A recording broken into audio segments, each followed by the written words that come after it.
හොඳයි. මේක අංක 2. එතකොට ඒ පහුගිය ටිකට මං කිව්වේ තව කතාවක් තමයි මේ තැන් වල පිළිම හදන එක. තැන් වල පිළිම හදන එකේ ප්‍රශ්නයක් තියෙනවා. ඕකට වෙලාවක් කලාවක් ඕනද? පින් කරන්න මිනිස්සු ටිකක් එන්න පුළුවන් වෙලාවකට දායක මිරිස් එකතු කර ගන්න පුළුවන් වෙලාවට හාමුදුරුවෝ පින්කමක් ඔය අර පිළිමයක් තියෙනවා.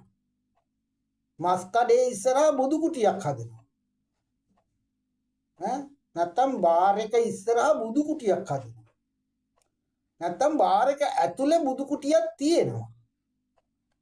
ගණිකා මඩම ඇතුලේ තියෙන තැන බුදු කුටියක් තියෙනවා. දැන් ඕකනි වරද? ඕක වරදක්ද?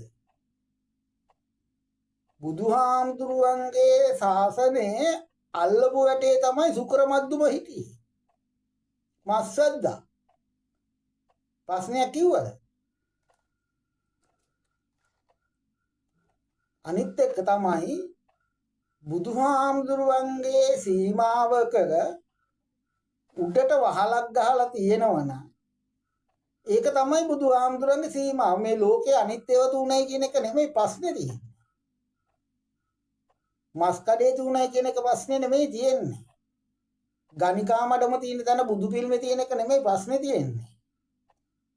ඒ ගණිකා වැඩේ කරන තැන ඒක එක තැන බුදු පිළිමේ තියෙන තැන තව තැන. මුළු ගේම බුදු පිළිමේට අයිති නෑ. මේ සංඝාවාස කියන්නේ එකක්. සංඝයා වහන්සේලා ඉන්න තැන. විහාර කියන්නේ වෙන එකක්.